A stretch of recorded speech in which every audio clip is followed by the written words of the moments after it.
Exodus chapter 3.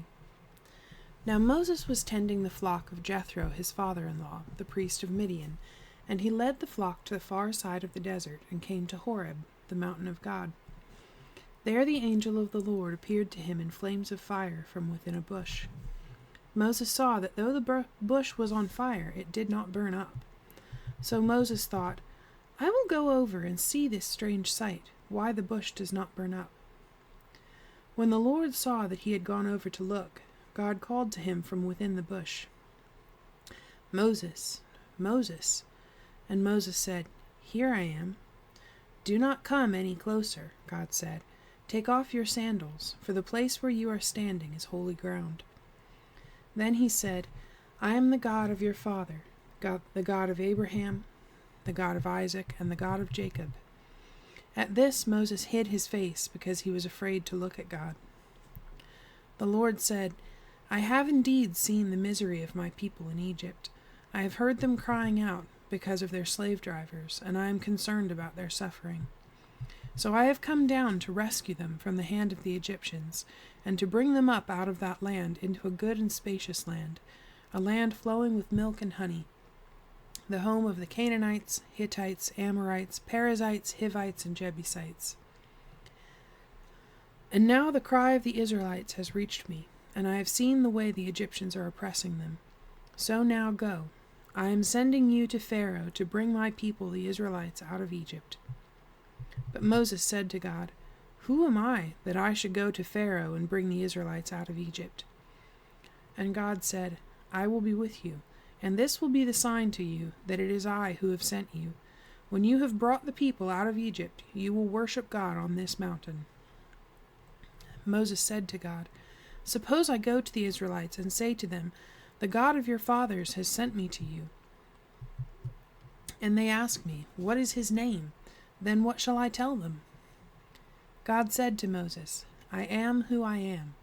This is what you are to say to the Israelites, I am has sent me to you. God also said to Moses, Say to the Israelites, The Lord, the God of your fathers, the God of Abraham, the God of Isaac, and the God of Jacob has sent me to you. This is my name forever, the name by which I am to be remembered from generation to generation. Go, assemble the elders of Israel, and say to them, The Lord, the God of your fathers, the God of Abraham, Isaac, and Jacob, appeared to me and said, I have watched over you, and have seen what has been done to you in Egypt. And I have promised to bring you up out of your misery in Egypt into the land of the Canaanites, Hittites, Amorites, Perizzites, Hivites, and Jebusites, a land flowing with milk and honey. The elders of Israel will listen to you. Then you and the elders are to go to the king of Egypt and say to him, The Lord, the God of the Hebrews, has met with us. Let us take a 3-day journey into the desert to offer sacrifices to the Lord our God. But I know that the king of Egypt will not let you go unless a mighty hand compels him. So I will stretch out my hand and strike the Egyptians with all the wonders that I will perform among them. After that he will let you go. And I will make the Egyptians favorably disposed toward this people, so that when you leave you will not go empty-handed. Every woman is to ask her neighbor, and any woman living in her house, for articles of silver and gold, and for clothing, which you will put on your sons and daughters, and so you will plunder the Egyptians.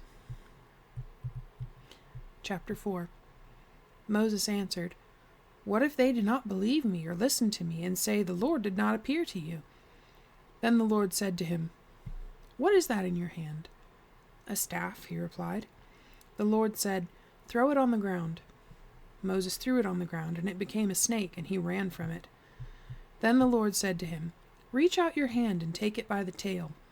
So Moses reached out and took hold of the snake, and it turned back into a staff in his hand. This, said the Lord, is so that they may believe that the Lord, the God of their fathers, the God of Abraham, the God of Isaac, and the God of Jacob has appeared to you.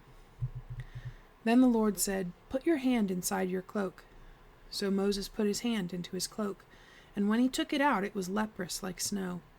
Now put it back into your cloak, he said.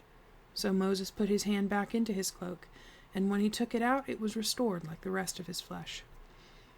Then the Lord said, If they do not believe you or pay attention to the first miraculous sign, they may believe the second. But if they do not believe these 2 signs or listen to you, take some water from the Nile and pour it on the dry ground. The water you take from the river will become blood on the ground." Moses said to the Lord, "O Lord, I have never been eloquent, neither in the past nor since you have spoken to your servant. I am slow of speech and tongue." The Lord said to him, "Who gave man his mouth? Who makes him deaf or mute? Who gives him sight or makes him blind? Is it not I, the Lord? Now go, I will help you speak, and will teach you what to say." But Moses said, "O Lord, please send someone else to do it."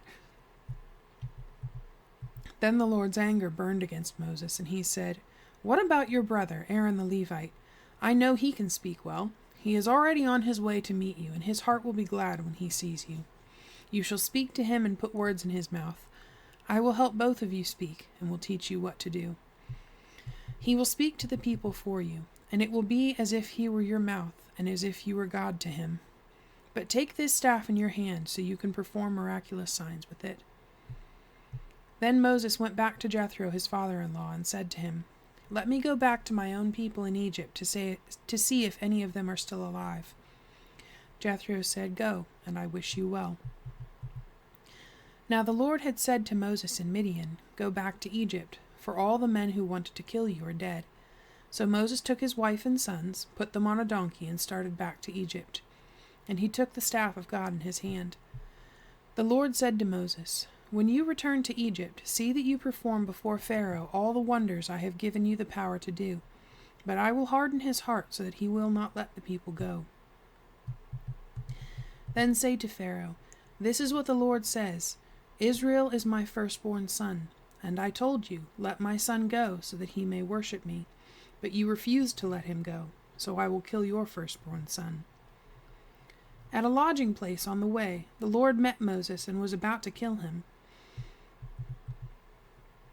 But Zipporah took a flint knife, cut off her son's foreskin, and touched Moses' feet with it. "Surely you are a bridegroom of blood to me," she said. So the Lord let him alone. At that time she said bridegroom of blood, referring to circumcision. The Lord said to Aaron, "Go into the desert to meet Moses." So he met Moses at the mountain of God and kissed him. Then Moses told Aaron everything the Lord had sent him to say, and also about all the miraculous signs he had commanded him to perform. Moses and Aaron brought together all the elders of the Israelites, and Aaron told them everything the Lord had said to Moses. He also performed the signs before the people, and they believed. And when they heard that the Lord was concerned about them and had seen their misery, they bowed down and worshipped. Chapter 5. Afterward Moses and Aaron went to Pharaoh and said, "This is what the Lord, the God of Israel, says. Let my people go, so that they may hold a festival to me in the desert." Pharaoh said, "Who is the Lord, that I should obey him and let Israel go? I do not know the Lord, and I will not let Israel go." Then they said, "The God of the Hebrews has met with us. Now let us take a 3-day journey into the desert to offer sacrifices to the Lord our God, or he may strike us with plagues or with the sword." But the king of Egypt said, "Moses and Aaron, why are you taking the people away from their labor? Get back to your work." Then Pharaoh said, "Look, the people of the land are now numerous, and you are stopping them from working." That same day Pharaoh gave this order to the slave drivers and foremen in charge of the people: "You are no longer to supply the people with straw for making bricks. Let them go and gather their own straw. But require them to make the same number of bricks as before. Don't reduce the quota.